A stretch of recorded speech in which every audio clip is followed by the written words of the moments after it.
Welcome back to Live, Laugh, Luke, and we've shipped Janet Hamner out, and we've got the one, the only Charley Webb. We didn't need to ship Jan out. I know, yeah. She needed. She needed a minute. She needed a hot minute. How are you? I'm good. Good. How's everything? How's London? We both were just saying before that we both are like with London. Yeah, London is such a weird one for me because I feel like I spend so much time here, but then I'm always ready to leave. Like, I love coming down for a few days, seeing friends, and then bye. I treat it as a tampon. Oh. In, out. Fine, fair. See what I mean? Yeah. Because I just think, I associate a lot with work. No offence, guys, because I know, obviously, you work. But I'm just in, out. Northerners are a lot nicer as well. Yeah, I do think the North is friendlier. I mean, obviously, everyone does say that and they go, oh, it's such a thing to say. But it is. It is. Everyone's friendly. Well, not everyone. But, you know, as a rule, London is not that friendly. And you're in Harrogate, which is a lot of... would you say it's like very green? Harrogate's very green, but it's actually like it's not in the sticks. Yeah. So Harrogate's got, it's got an Everyman, it's got an Ivy. They're actually getting a Gales, which I'm so excited about. Wow. Because I love Gales coffee. Yeah. But it's like have you got a Nando's? Yes. Right. Oh, everywhere's got a Nando's. Right, I don't think you can judge on that. Yeah, but Stoke, it took them about 16 years to get a Nando's. Oh, wow. But it is Stoke. Yeah, so okay, fine. There is that. No, Harrogate is... I describe Harrogate a bit like a mini London, like everything in one place. Yeah. It's like, there is loads of green as well, so it's actually one of my favourite places. I like Harrogate. I like the name Harrogate. I just feel like you're holding in a cough. Harrogate. Oh, okay. Yeah, I do know. Yeah, I mean, really posh people call it Harrogate. Harrogate. Which I hate that. We're not us. That is not us. It's just Harrogate. Why are you pronouncing the gates so much? Like, just stop. So, obviously, we all know you as being on Emmerdale. Debbie Dingle. Yeah, I hate that name, by the way. Do you? It's the worst name. Do you? Do you get called that a lot? It's all about Debbie. Yeah, I know. What I mean? It's not even the Debbie that offends me. It's like the double D. Like, why would you do that? Why would you come up with that for me? Yeah. Do you know what I mean? And you don't look like a Debbie. I mean, I don't think I look like a Debbie either. No. Maybe they got the name wrong. Yeah. They're all these biblical names, aren't they? When you're a Dingle, you have to have a biblical name. So, yeah. But, I'm not a fan of that name. No. So... I get it. You do get it? Yeah. We've got a group chat called Debbie and the Kids. Oh, wow. Yeah. Is it based on me? Correct. And it's because we used to, me and my best friend, we used to sign off like birthday cards to each other saying, love from Debbie, Angela and all the girls down at Shoe Zone. Do you know how like mums do it on like Facebook? Oh, so our chat's called Debbie and the Kids. Brilliant, I love that. So I might actually change it to Debbie Dingle and the Kids. Please do. I will. Please do, bring her back. Even though you hate the name. I do hate the name, I absolutely hate it. It's just such an annoying sound. Yeah. Like that double. Debbie Dingle. Yeah, do you know what I mean? Yeah. When people see you, do you go Debbie or do you say Charley?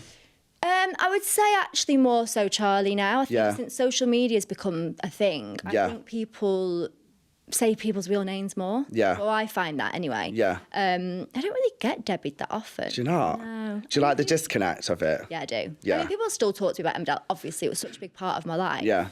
But I don't really want you to shout Debbie when I'm in the street because, like... When you're doing the shopping in Harrogate. That's not my name. And I don't want people to think it is. But no offence to the Debbies, obviously. But do you know what's really good, though? If they do shout Debbie, you can ignore them. I mean, because it's not your name. I'm not going to lie, probably ignore them. Yeah. Do you know what I mean? I don't really turn around to people shouting my name. I'm actually quite rude. Like, unless I recognise the voice. Yeah. If you're lucky, I might turn around. If you hear someone go, Debbie, you ain't turning around, I'm not turning around, mate. No, absolutely, forget it. I wasn't christened that. I mean, in fact, I'm not even christened. But I wasn't born that, so I ain't turning around. So 2002, you were in Emmerdale. That's when you started. Is it? Yeah. God, that's a long time ago, isn't it? Well, was it 2000? And we're only like 20, so... I don't understand. How is that? Telling me that I'm older than we're I not, am. But we don't... The only thing is, I said this to you on when I DM'd you, it's all about beauty on the outside. Yeah, okay, fine. Do you know what I mean? Oh, yeah. Yeah. I mean, I'm obsessed with skin. And obsessed with, like, how everyone looks, obviously. Yeah, so who cares about on the inside? It's about the outside. Yeah, exactly. That is so true. That is so true. And I feel like a teenager anyway. Yeah. And I dress like a teenage boy most of the time. Love that. Like, I really had to make an effort today. Like, I'm staying with my friend in London. And I was going to wear, like, shorts. You should have. No, she was like, I am sick of seeing you looking like a boy. It's like, fine. I will dress up for Luke. Girl then. Whatever. Can you remember, obviously, because you said it was 2002, can you remember auditioning for Emmerdale? Yeah, I can remember it, yeah. Right. I mean, it feels like when I say I can remember it, not really, but it was just so long ago. But I still have little glimpses of the day, like my mum driving me to Leeds. Yeah. And yeah, I think I did. Oh, I couldn't make one of the auditions because I was doing something else. So I went straight into the recall part, and then there was one more recall, and then that was it. But I mean, I think when you're younger and you audition, like, there's no nerves. No. I don't think. Because you just think you're invincible, don't you, when you're young? How old were you? I was just coming up to 15. Wow. So, a baby. Yeah. But yeah, you just don't care at that age. And I think as well, though, like, in 2002, when you did audition, that's when soaps were at the... Like, everyone used to sit down at tea time and watch soaps. Was that pressure for you to, like... Not when I was auditioning, because I think... When you're that young and, you know, before social media and all of that stuff, like, things like that just they weren't important back then. I feel like now it's probably more pressure because, you know, there's social media and everyone knows about being famous. Then you didn't. Yeah. Like, I had absolutely no clue that when I was going to go onto this programme, I would start being recognised. Like, one of the guys that were in the cast, like, sat me down and was like, you know, how do you feel about being recognised? And I was like, what are you talking about? And he was like, well, you know, it's going to be on TV and you're going to be walking down the street and people will recognise you. And I was like, oh. It had never entered my head. Yeah. And I actually remember the first time it happened, I freaked. Did you? I cannot deal with this. Because I'm rude and I don't like people. So I was like, you expect me to speak to people every day? No. Yeah. That is not going to be a thing. Do you feel like you have to... Well, obviously you don't like people, but do you feel like sometimes you have to turn it on? Well, this is the problem. Because you don't speak to anyone. I do turn it on, and that's why people think I'm really rude. But it's not. And when I say I don't like people, obviously I'm being dramatic. I love people, especially my people. But I don't think I'm one of these people that are really overly friendly. Well, I know I'm not. I'm not over friendly. If I like you, I like you. If I don't, I don't. Yeah. Like, I love meeting people. Like, if it's a friend of a friend, brilliant. Yeah. But if I'm going to, like, meet a load of people that I don't know, or, like, you know, just somebody in the street, I do struggle with that. Because I just think, I don't want to have to be really nice because I find it quite tiring. Do you know what I mean? It's a social battery, innit? Social battery, exactly that. I do find it where I've spoken to quite a few people in the industry, like, they've always said that they are the most unsociable people for the most sociable jobs. Yeah, 1,000. Do you agree with that? 1,000%. Yeah. 1,000%. If I can get out of going to anything, I will. Yeah. Whatever it is. I'm just like, I don't want to do that. Yeah. So, no, I'm not going. When did you realise, obviously, your life changed? Because, obviously, 15... you got recognised. Was that the pinnacle point when you went? Yeah, I think it was. I think it was that moment where I was like, I really have to make a decision here. And when I first went into the show, I was only going in for a short amount of time. And I remember saying to my mum, I don't think that this side of it's going to, like, it's just not going to serve me. I don't think, I wouldn't have used those words. But, you know, at 15, I probably was like, this is awful. But no, I just remember saying, like, I just don't want to have to deal with that. And then the contract got extended, and I think you sort of get used to it in a weird way. Yeah. And I think it just becomes, and I loved the job so much, and I loved the people, loved the character. I was like, I can't not continue just because of that side of it. And unfortunately, that side of it does come, but I think there's a huge pressure with it. Yeah. And I think people say, oh, you know, you chose this business, like, you have to deal with that. You have to deal with stories. You have to deal with people. Well, no, I don't actually. No. Because I just want to do my job. I don't want to do I don't like the rest of it that comes with it. Yeah. You know, the invasion of the privacy or whatever it might be, you know, I just think, why should you have to put up with that just because you've chosen a certain career? It's true that. But you also, the other side of it is, though, you know, which is more difficult, is the fact that, you know, when it comes with fame comes more success, which is like, it's like a catch-22. It's like, I know full well that if I'm in the press, it means that more people know about me, which is good because it builds your profile. But then also the downfall means more people have got eyes on me, which means I feel a bit like, I need to stay away from that. Is that what you struggle with?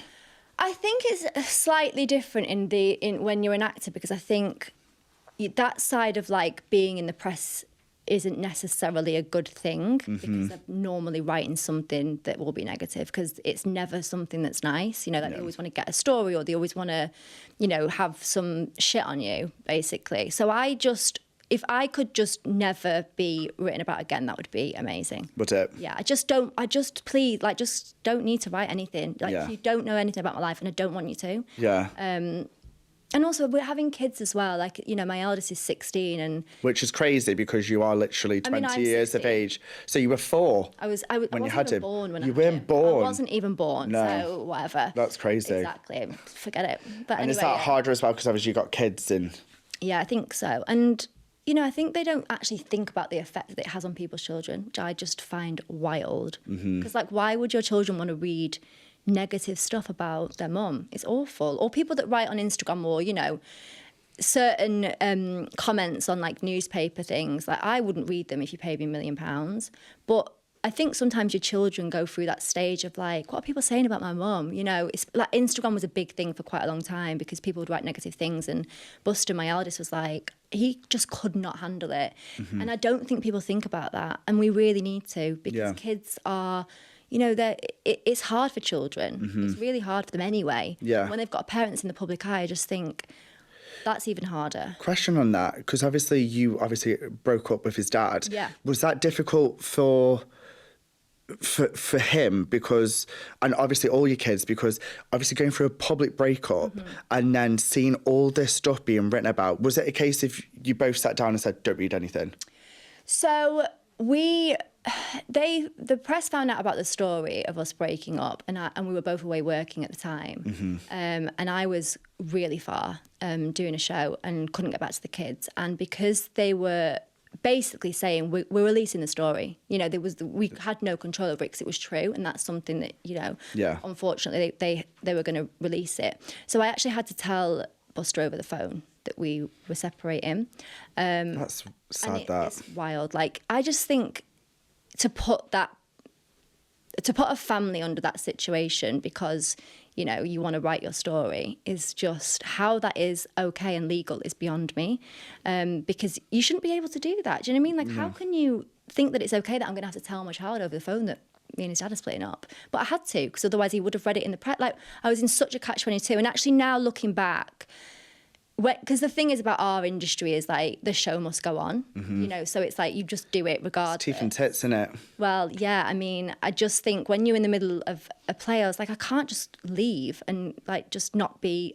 But in hindsight, what I should have done is just got in the car and drove home and, you know, dealt with it. But it's really difficult in the business because unless you're dead, you're basically working. You just do it. You know, that's just what is drummed into you.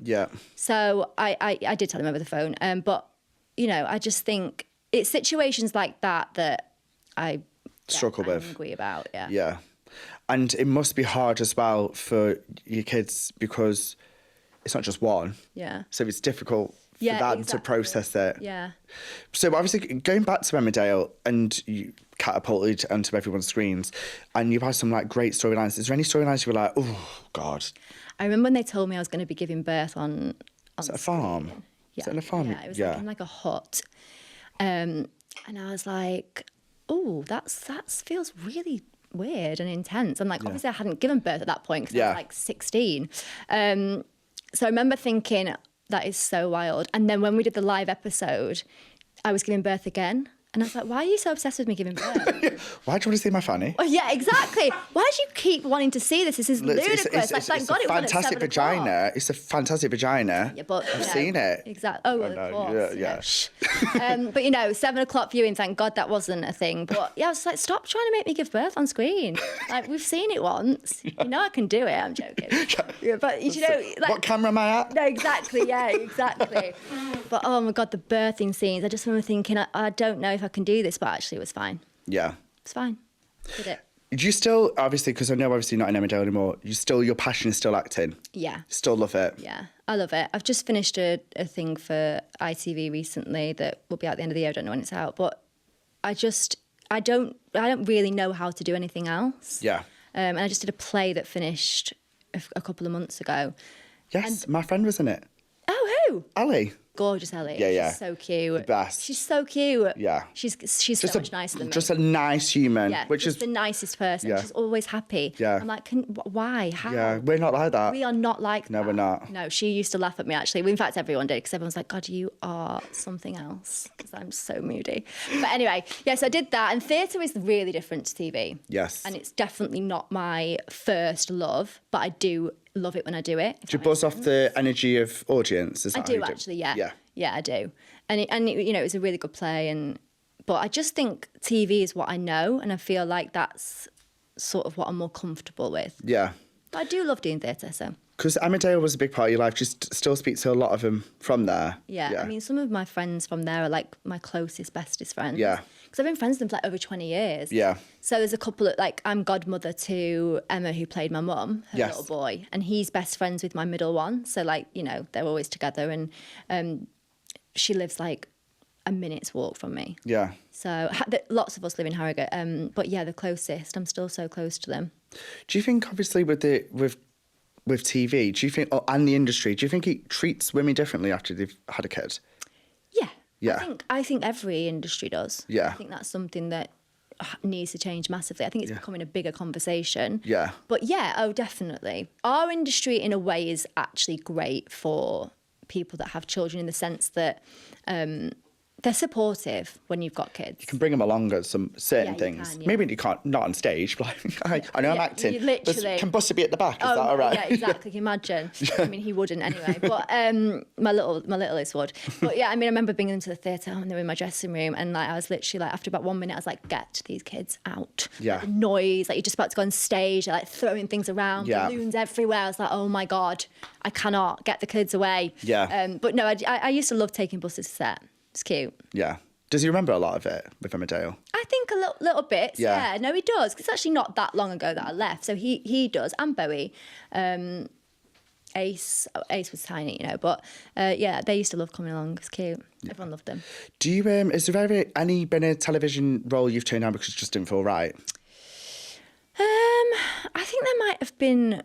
There's been a couple of things that have been like taking your clothes, not like taking your clothes off fully, but like some nudity, which I just think, because I've got a 16-year-old, it's quite difficult. Yeah. So it would have to be something that, you know, absolutely warranted it, and obviously shot in a certain way. Yeah, and yeah, that's one thing that I'm always so conscious of. Yeah. Because that would be awful. And I'm really glad that I never did any of those shoots. I mean, imagine being at school and just someone whipping your mum out in like underwear. I mean, I know Nuts it happens magazine. to people, yeah. And don't judge, of course, but I am so glad that I always said no to those things. But giving birth in a barn. Giving birth in a barn. Where you draw a line. Part of the acting.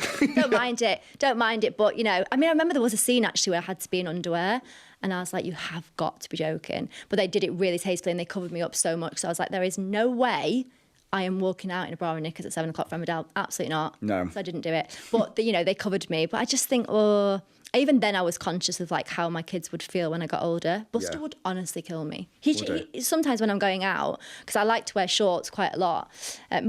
Most of the time they're like boys' shorts, but still. And he's like, are you going to wear that? That's really short. Or like a skirt or like a top, like anything. He's like, don't wear that out. I'm like, oh my God, stop being so judgy. Stop. Yeah, it's fine. Leave me alone. But I have to remember that he's 16. He's like, don't want his mum, you know. Yeah, see what you say. But I'm like, actually, I was just thinking about my mum. Oh, go on. I'm just thinking if she ever... To be fair, I don't think she does. No. Janet wouldn't. No. I mean, the thing is, like, I'm talking like I dress like really outrageously. You don't. Sexy. I really don't. It's always like sporty. Tomboy. I'm such tomboy in the way that I dress. But yeah, no, he's always like, please don't wear that. What's the biggest lesson motherhood's taught you, would you say? Just that it's really fucking hard. Yeah. Really hard. And I just don't think people talk about it enough. Like everyone just goes on about, you know, it's amazing. And of course it is amazing. There's moments that are absolutely incredible. But also there's moments that are really shit. Yeah. And, you know, I think also what people don't talk about enough is like, it's taught me that I have to think about other people more than myself, which I struggle with. Yeah. Because I'm like, well, I've got to put you first now. Yeah. You know, so that's a big thing. That's the thing I struggle with, because we were saying we're not going to have kids, but I'm like, if I do have a kid, I'm very selfish. Yeah, I am. So what am I... you're telling me I need to put someone before me? No, it's hard. It's really hard. You almost have to, like... I think if you're a bit like me and you, which from, you know, getting to know you recently, I think we struggle with that side of it, because actually it's something you actually have to learn to do. Yes. Even though you love this person that's just been placed on you so much, I'm still like, well, I don't know you yet, so I'll see. Yeah. I'll see. Yeah. And then as they get a bit older, you're like, fine. Yeah, okay. First. I'll feed you. I'll feed you. Oh no, I did actually forget to feed them the other night. Forgot completely. I was going out for my friend's birthday, and this is so awful. I was going out for my friend's birthday, which I really didn't want to go to because I was so tired, but I had to go. She was close. Shout out to your friend. Shout out to my friend. Didn't want to go to your birthday. I mean, I love you so much, but I was so tired, and I was like, oh my God, I've got to go out. I'd ordered her presents and a card, which arrived, and I never do this. I'm so unorganised. My sister goes mad at me. And didn't write the card or take the presents, so they got forgot. And then Ace had been to play golf with his little friend, and I'd had Bowie with me, and then Buster had been with his mates. And as I was leaving the door, I was like, oh my God, none of you are fed. None of them fed. That's bad, isn't it? Really? My mum left me in Matland once. Oh. Yeah. Okay, I'm all right then. Yeah. I'm all right. She once left me in school. Sorry, Mum.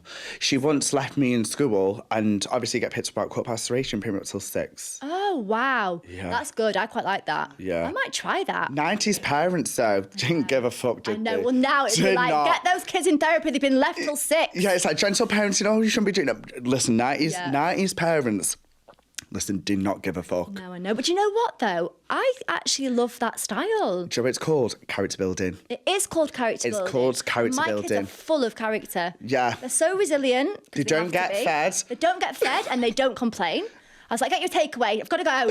You know, like, fine. Order what you want. Yeah, order what you want. I'm out. But no, my kids are really resilient. I think I'm definitely tougher than most of my friends that I know. Like, you know, talking about big feelings and all of that stuff, which I do really try to do. But then they're just like, what are you talking about? I'm like, well, you know, this feeling that you're having, like explain it to me. And they're like, Mum, shut up. Yeah. I'm like, fine, we're over that now. Do you struggle with, obviously because you're separated, do you struggle with going there and then coming back, or the co-parenting? Yeah, the co-parenting. I mean, so we have them a week on, a week off, right? Which I love so much because you know, I get so much on social media like, are you not with your kids? I'm like, listen, Brenda, I have a week off and I'm going to do what go on. Yeah. But want to anyway, go to Australia? Well, if I want to go to Australia, I am going. Yeah. But actually, to be fair, I was away for a little bit longer than my week. So, Yeah. but still, like Susan, shush. Anyway, I think I've got used to it now because at first it was really hard. It was 50% of the time. I was like, where are my children? And now I'm like, I'm living my best life because you know what? I'm so much better when I've had a week off from them. I'm like, I can be a really good mum now because I've had a break. yeah.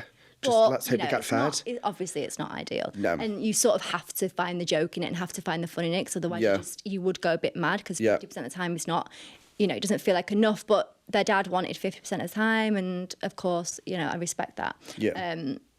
But actually, sometimes when I get back and I've been away from them, I'm like, I forget how loud they are. And it takes me so long to like readjust. I'm like, guys, I'm really overstimulated because they're just so loud. Because 3 boys. Yeah. They're pretty loud. You've got ADHD or autism, haven't you? Yeah, I've just started being diagnosed with it. I haven't continued it. I can sense it. Can you? Yeah. Because I've got it. I'm on a tablet though. Oh, are you for ADHD? Yeah. It's great. Yeah, I do know people. High as a fucking kite. Yeah, I do know people that are on ADHD medication. They've, you know, that it's good for them. It's just like, shh, your brain. Maybe I need that. Especially around your kids. I think my autism is definitely stronger than the ADHD side. They did say that. I think it's definitely more autism. But then, you know, even that I think is mild. And I think everyone has this idea of autism like it's just one thing and it's really not. No. But like noise is mine as well. Oh, my biggest trigger. I cannot bear it. We talk a lot in this podcast about grief, and we've had like Brooke. She's talked to me about grief, and we opened up about our nan. So now, obviously, recently you lost your mum. Mm-hmm. What's the one thing about grief that people don't understand until they go through it? Would you say? Oh, good question. I think grief comes in very different forms, and I think that people think that grief, you're just sat at home crying consistently. And that's not a thing. Nope. You find the moments of not having these really dark feelings. Yeah. I think from my side in particular, because it was Alzheimer's and it was coming for such a long time, I think I sort of grieved her when she started, you know, not remembering who we were, etc. Which must have been... Oh, hell. It's the worst disease. It's honestly the worst disease. I would not wish it on any family. No. But I think you start then the grieving process differently when they go. Mm-hmm. And I think it'll take me time to grieve it. Yeah. You know, I think I'm not even got to that place yet where I really feel like I've started. Yeah. I mean, I spoke to my sister yesterday and she was like, because she died on Mother's Day. She was like, it's been 2 months. And I think I haven't stopped in the time that she's gone that, like, sometimes I'm like, oh my God, and I forget. And then I go, oh God, you know, that you have these moments where you remember. Yeah. And I think everybody grieves differently. Yeah. And there's no right or wrong. And I think everyone thinks that they should feel a certain way. Yeah. And actually, when it happens, you go, oh, okay, this is how I feel. Because I think with myself, obviously different, because obviously my nan, I'm one of them people that I don't think about it, try not to think about it. Yeah, I'm just like, try not to think about it. And then if a memory pops in, I'm like, oh, okay, she's no longer here. And I kind of process it that way. But we've got someone in my family who loves looking at photos, and that's their coping mechanism. Yeah, totally. Do you find have you found a way of coping? I think I'm a bit more like you in the Yeah. sense that I will compartmentalise everything in my life anyway. And just talking about her more, and actually since she's passed, I've started to realise that I'm starting to remember more of her when she was well. Yeah. And actually when she was here, I really struggled to remember what she was like before the Alzheimer's took over. Yeah. And I thought, oh my God, I'm never going to get like that feeling back of the memories of her. Yeah. And actually since she's gone, it's so strange. Like I'm starting to really remember way more of like what she was like. 'Cause Yeah. she was so wild. Yeah. Like actually wild. Yeah. And I'm starting to remember loads of it. And it's, you know, it's nice to like think about the good stuff. Yeah. As opposed to just like remembering her being ill. Do you know when obviously she got diagnosed with Alzheimer's, did you know a lot about the disease? Nothing. Or nothing? Nothing. So that was like an eye-opener to everything. Massive eye opener. And also it's really hard to get a diagnosis. I don't think there's enough support when you get the diagnosis. Like it's just a little bit like, there you go, that's what you've got, there's some tablets, off you go. And you're like, what? This is wild. Yeah. So I knew nothing. I knew nothing about it. And now I feel like I know a lot about it. And I you know, obviously I researched so much, but yeah, it's just a really nasty disease. Horrible. Yeah. Would you ever do anything regarding the charity, or like be? Yeah, well, I'm just actually, I've got a Zoom meeting tomorrow because we're talking about doing something at the end of the year. Yeah. Which hopefully will be brilliant. And yeah, I'm going to try and start doing more. I think actually when she was here, it's weird because I used to get asked, because I'm associated with the Alzheimer's charity. Yeah. But I used to get asked to do stuff and I'd be like, I'm going to try, and think, I can't do it. Yeah. And I think, I don't know what it was. I just had this overwhelming feeling of like, I just need to ignore it. And that feels very real. Yeah. So now that she's gone, I feel like I can do more. Yeah. Which is really strange, I think, because you'd I get it. think that you'd want to do it when they were here. But I think now I can start to process. I was just going to say, I think it's a processing into it. It is. Because I think it's been like a long time, and then suddenly, obviously, what's happened, and now you're like, I know obviously we were joking before, but it's more of a case of like, now you can help people to understand it more. Totally. Yeah. And I think everybody does it differently. And I talked a lot about, you know, I really struggled to go and see her towards the end because it was just so painful. Yeah. And I feel good that I still don't regret that, because I think I had to also do what was right for me. And 100%. You know, she was, but I saw her much more towards the very end. Yeah. But yeah, it's just a process, and it's different for everyone. Do you feel like it's changed you completely as a person? I think I'd started to, because I lost my dad when I was 14. I changed very dramatically then. Yeah. Like overnight changed. But I think this will change me more, yeah. And I think as I'm getting older, I'm really starting to really just do what I want. Like, I think, I don't think I've ever been a people pleaser. That's just not in my remit. But No. I think now it's like, no, I really will do what I want. Like, Yeah. And also, like, you don't sweat the small stuff. Do you know what I mean? Like, I just think, I'm quite a like stressy person with little things, but like bigger things, I think I handle better. Yeah. Since grief. Yeah. When I lost my nan, I can remember I was very naive to grief. So I never really had anything that's made me gone and sat back and gone, oh my God, I've never really lost anyone that's, well, that sounds bad, but like I was really close to my nan. Like, went to see her every day, like best mates, like she was funny, like, do you know what I mean? Just everything.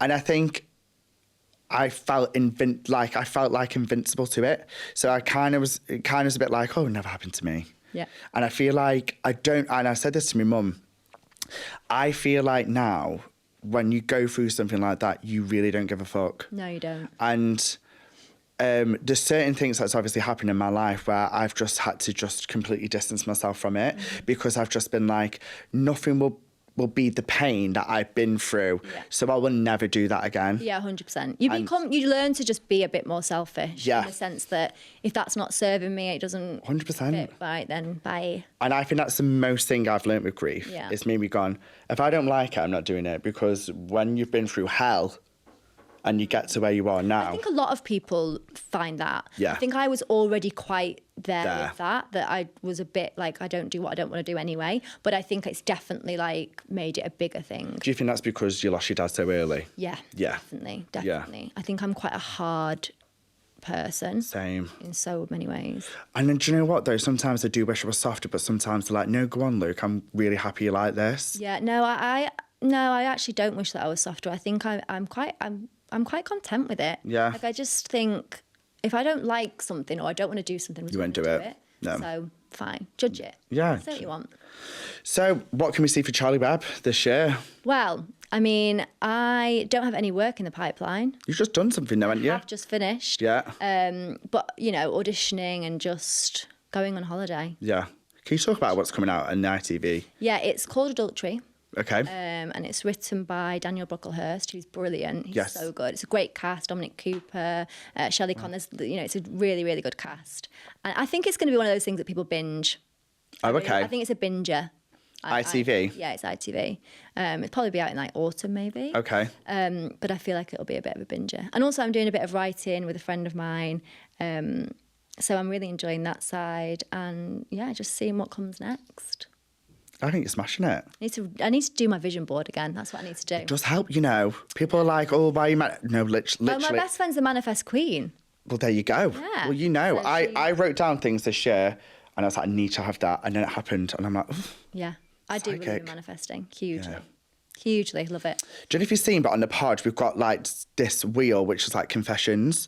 Mm-hmm. So we're going to go into the section of touch my balls. Okay. Touch them if you want. Okay, thanks. So we're going to spin it and it's like confessions from me, you, the audience. We just got to react to it. Oh, okay. Just so you know, they are fucking wild. Okay, fine. I'm going to be so shocked, Harlow. Oh my God, there you go. Wow. If you want to just open me ball. Okay, I'm going to open it. Well, say that. Oh, yeah, there you go.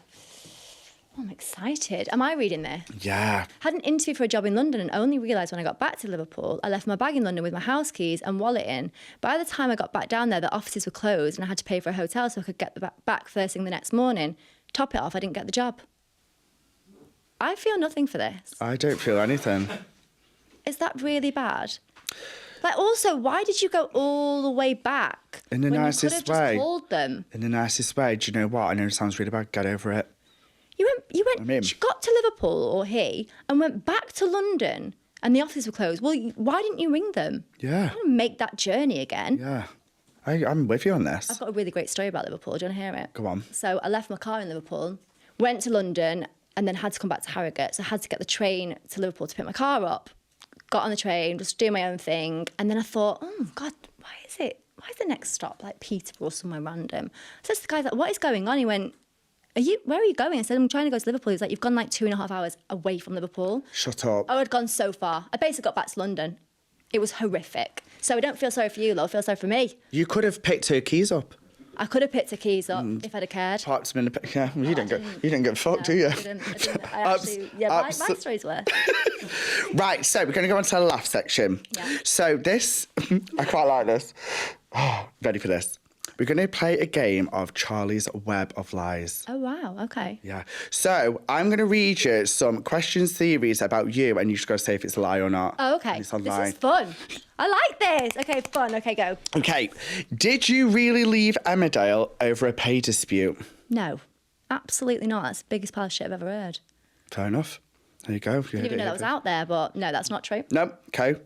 You refused to be in Hollyoaks because your brother was in it? No, also not true. And that's it. That's it. Brilliant. Well, we I really wanted more of that. Right, okay. I really expected a good 10. I know, but like, I tread water, don't we? Do you know what I mean? No, I really wanted more of those. Okay. I'm so disappointed. I can make some up if you want. Make some up. You don't get on with your baby daddy? We co-parent well. Well done. Well done, defunking. So now we're going to go on to the Luke section. Oh, okay. Right, these are questions that I want to know the answer to. Oh, right, okay. Well, don't forget that I do tell the truth. Okay, go. Okay, fab. Are you going to come back to Emmerdale? Oh, these are your questions. I have a question about you. No. Oh, so not at the moment, no. There's no plans for me to go back just because I think it wouldn't be the right time. Yeah. And having 3 kids is a lot. Yeah. And also working there is a lot. So yeah. not at the moment, but never say never. I'm right in saying that you left on your own terms. Yeah. And it was a case of, have they ever said to you, would you come back? Because there's so much going on. Like Kane's got cancer, there's all this stuff happened. Would you ever? They have asked me a few times to go back, but again, it just wasn't the right time. Yeah. But I think, I mean, it's quite a lot. There's quite a big story, I think, at the moment with the girl that played my mum having a baby. Yeah. For my child or something. And everyone's like, you would be there. You would be there. And I'm like, well, I'm not right now. Do you find that wild though sometimes when people come up to you and say, why are you not in Emmerdale? And you're like, because I don't want to. Yeah, it is a bit wild. It is a bit wild, but also actually quite nice because a lot of people are really kind about it. Like people are like, we really want to see you back, which is so sweet. Yeah. Okay. This one. Yeah. Are you dating anyone? No. No plans on dating anyone? No. Very happy? Very happy. Yeah. Very happy single. If you could picture or draw your ideal person, who would it be? God, this is such a hard one. I think I'm much more of a vibe person. So like... Feed off energy? Totally. So like I wouldn't walk into a bar and really fancy someone. That's never happened to me. Would you fancy me? Well, obviously. But that's you. Yeah. You'd be the only person I've ever walked into a bar and fancied. Yeah, I get that. Yeah, fine. So you're most on energy, would you say? 1,000,000%. Yeah. It's all about energy, vibe. Yeah, definitely. Yeah. I don't think I have an ideal the way someone looks. No. In fact, my taste, like nobody looks the same. So that's a fact. Really? Yeah, no one. I like that. I mean, it's actually quite wild. Yeah. Like if I put like the last 2 people together, well, talking like I'd like date loads of people, I really don't. But you'd be like, that is ridiculous. Yeah, so it's definitely a vibe, definitely energy. Yeah. Would you struggle if, say, someone come up to you and started flirting with you? Oh God, yeah, I literally would absolutely Go away. ignore them. Yeah. Yeah, I'm really bad for that. Fab. Because I'm always out with like people that I want to talk to, and so I don't want to talk to you. I don't know you. What if it's like, who do you fancy the most? That's a celeb. I actually don't think I have a celebrity crush. No crush. I don't think so. No. I actually don't think I do. Trying to think. Maybe Who's that's weird. Henry Cavill? Don't know who that is. Okay. I'm really bad with names. You'd have to show me a picture. I'm so bad with names. Like, that is my worst trait. Would you? Who is that? I think he was Superman. No. Yeah. Would you? It's too groomed. But also, his vibe might be great and his energy might be great, so maybe. But this is the thing, like, I'm not going to fancy someone from a picture. It's so weird. I mean, I obviously appreciate that someone's good looking, but, like, what if they're a dick or they're not funny? You have to be funny, by the way. Can I just say, though, I love yours and Sheridan's relationship. Oh, yeah. I do. Do you know why I love it? It's because I feel like it's very like me and my friends are. Yeah, oh, God. Are you the same? Yeah, I think so. Like, we spend so much time together. Yeah. We're always together. But, like, we can lay on the bed and, like, not speak for an hour. And then I'm like, oh, shit, I forgot you're there. That's the best. Because we're just like, scrolling on Instagram. Where did you meet? Really bad. We actually met years ago, like years and years ago through the industry. And then we met a few years ago again. And then we've literally just been like inseparable ever since. Yeah. But honestly, I'm not joking. Like there's a meme on Instagram which we always laugh at. And it's like 2 people and like they make a noise. They go, oh my God. And it really scares them. Like they forgot the other person's there. We're so like that. So you just become really close friends? Yeah, I was working in London. And we just ended up spending so much time together. And like, yeah, I just see her all the time. But I think because I have the kids 1 week on, week off, I just end up being like hanging out with her. I've noticed as well, obviously, because I'm a bit like that with my friends, but like online, because obviously I'm quite close with Maura and stuff. I find that when I see that, I'm like, oh my God, I'm like that with my mate. Yeah. And we're very similar. Yeah. Oh, yeah. Like we are really different in our personalities, I would say, but it just really works. Mm-hmm. And you know, like we can have like 2 hours of like chat, or like be like so talkative and like laughing. We laugh so much, but then we can have our quiet time. Like I don't need any social battery. We don't need social battery for each other. And I think that's when you know you've got a friendship, when you know you can just lie there and it'll be fine. Yeah. Yeah, exactly. And I think like, you know, it doesn't come around very often. I think we're there. We're there, babes. I think we're there. I've walked into a bar and fancied you. We're getting married next week. Yeah, I did. 100%. What would you do though if my last name was Luke Dingle? Would you still fancy Oh, me? well, yeah, because it's okay. Because like the C and the D, I would have Charley Dingle. That's actually okay. That's okay. I actually wouldn't change my name to your name. Actually, that's a fact. Would you I not? wouldn't change my name. I didn't the first time, so. I quite like Charley Webb, though. It's quite like a statement, isn't it? I like it. And also, what really annoys me is that the woman has to change the name to the man. So that's not going to go down well with me. Didn't do it, won't do it. Retweet. Yeah. We talked about, obviously, just about ADHD and autism. You said you're going through the process of it. Yeah. Well, I stopped the process because I'm bored of the process. Because it's long. It's really long. And I need to pick it back up again. But do you know what? I went through, it was two minds because I was like, I do need to go and do it all, but also like, I already know. Yeah. It's like half of me is just like, you've told me, so what do I need to do the rest of the process for? Yeah. You know? What, anyway. What did you recognise in your autism that was, oh, I definitely think I've got it? Well, I think the being cold thing when you first meet me. Yes. That's a thing, which I definitely am. And we talked about this before, but, you know, like I struggle when I first meet people because I don't know you and, you know, like I don't really want to invest in like that much conversation. That's something that I just find really boring. Mm-hmm. Obviously, if I like get to know someone through a friend, I find it much easier. It's when I just don't know someone at all. I agree. That's so much effort. I never knew that was the thing that you're cold when you first meet someone because everyone thinks I'm cold. Yeah, no, that is definitely a thing. Oh, is it? Yeah. Is that more of an autism or? Autism, yeah. Oh, okay. Yeah. And also, like, you know, I've been judged a lot all through my life. Like, she's so moody, she never smiles, she's quite cold. And I just think, when you get to know me, I'm none of those things. I mean, I'm actually not the smiliest, I have to say, but I laugh a lot. But I just think, do you know what? Judge away, because you're never going to be close to me. So you are missing out on something. Look what they're missing out on. Do you know what I mean? I am honestly a hoot. I'm a hoot. I'm so much fun. And you're talented. And you're never going to know about it. You're a great actress. Oh, thank you. No problem, my love. But actually being funny is such a great skill. It's a flex, isn't it? I think I'm quite dry, and I love people that are dry. I'm dry. If you can make me laugh, we can hang out. Funny gets funny. Do you agree with that? Wow. Well, no, I actually no. No. No, I don't. Like. No. No, I think it would have, like, I wouldn't just fancy someone because they were funny. No Really? way. Why'd you fancy me then? Because you're so hot. Thank you. That's all. That's all. You can do about it, guys. I'm sorry. Would you go on medication for your ADHD? No, I don't think I don't even really believe that I particularly have a strong case of ADHD. I think it's definitely the TISM. TISM? Yeah. Yeah. And they did say that. They just said the ADHD is mild, but I think it is definitely more that. And I just think, I mean, my eldest has got ADHD, like extreme. He's so ADHD. And obviously Sheridan's ADHD, you know, so I'm around people that have it a lot and I don't see massive similarities in me with them. And my eldest isn't actually on medication. But if he wanted to be, then, you know, fine. But he's actually learnt to manage it really well, so he hasn't ever done it. Could you sense that I had it? Not hugely. No. I would say you're more similar to me in the autistic side. Yeah. I think well, to be honest, I'm on 30 milligrams of a dose.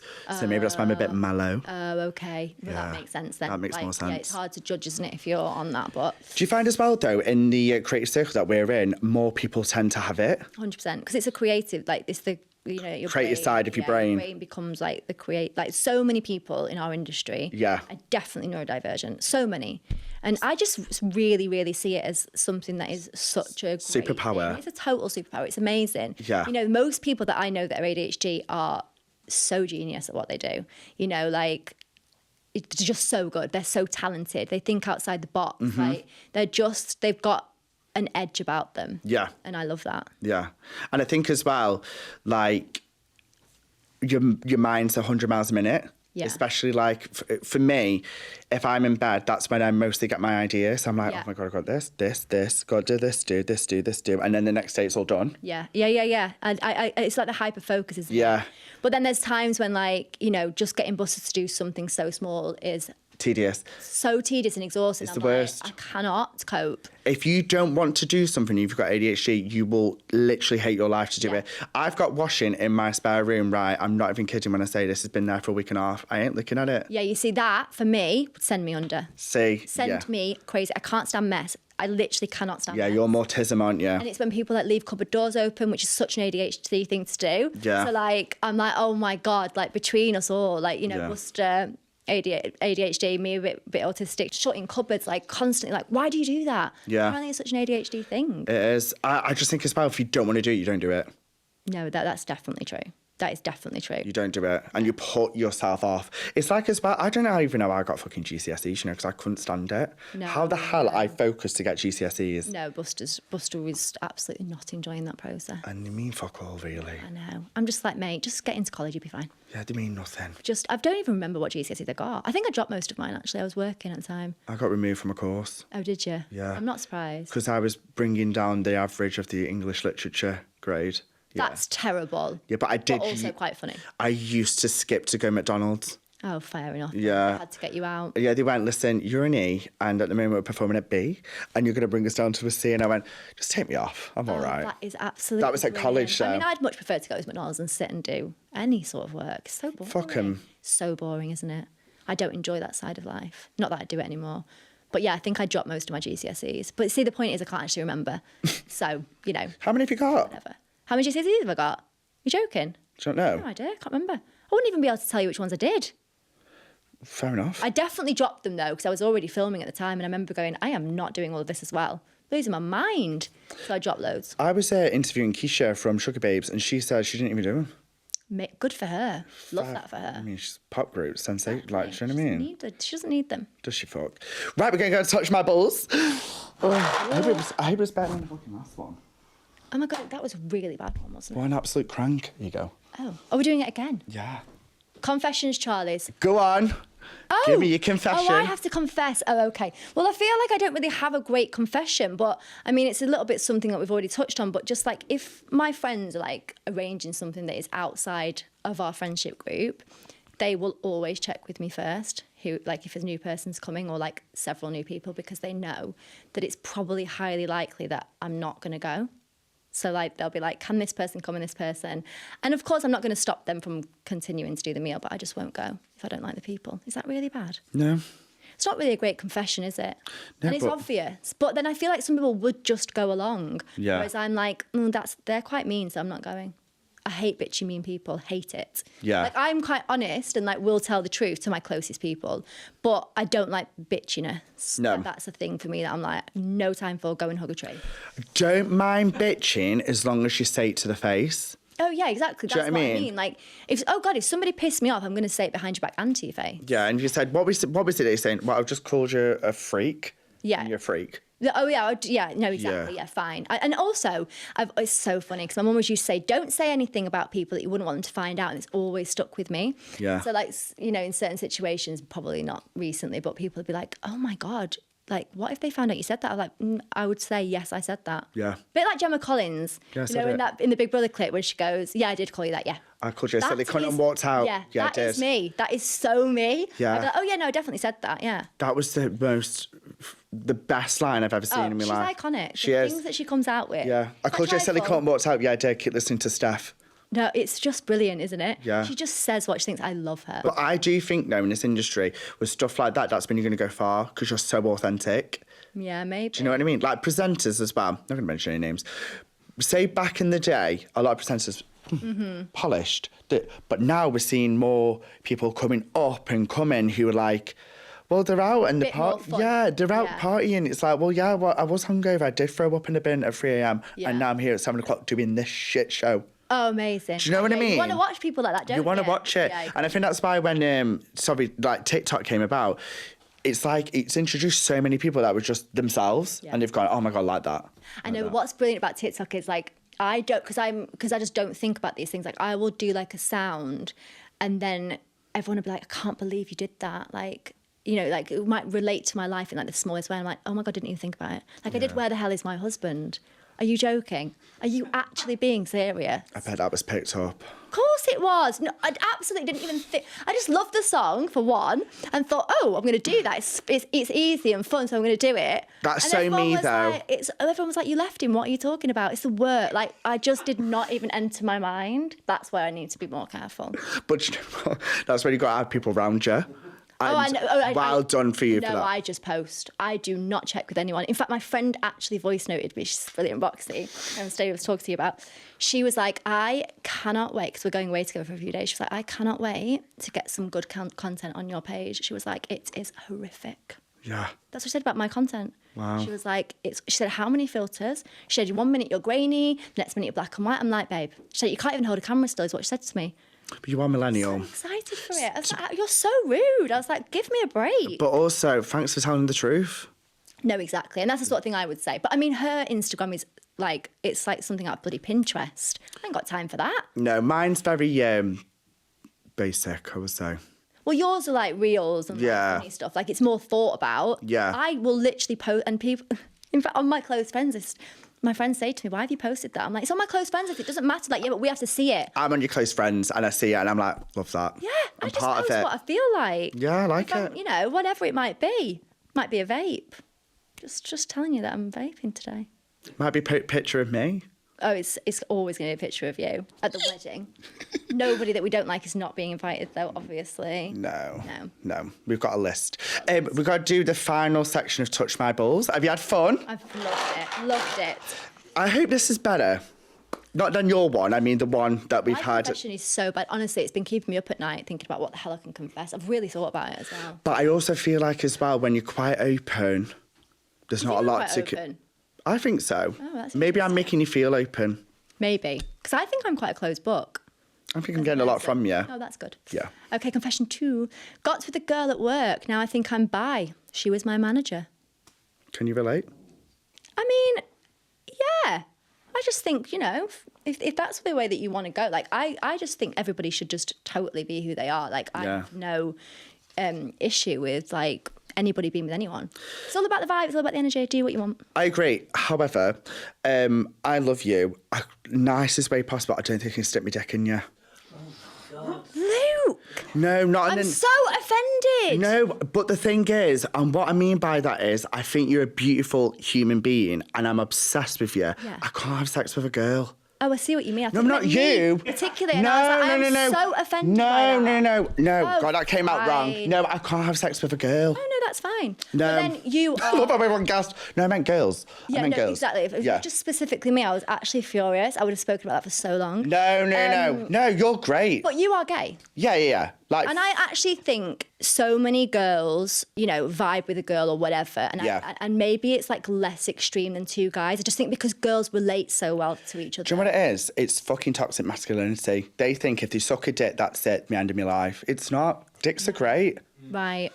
Retweet, aren't they? Retweet. And maybe you've had a few dodgy dicks, but do you know what I'm saying? Yeah. No, I do know what you're saying. Yeah. But I don't know. I just think... I wish I'd fancied Fanny, because I think I'd be fantastic. I think you would be great. I'd be great. Yeah. But unfortunately, nothing. Once my best friend, this is TMI, but hey-ho, Maria, we were about 23, 24. She was in bed next to me and she started rubbing me.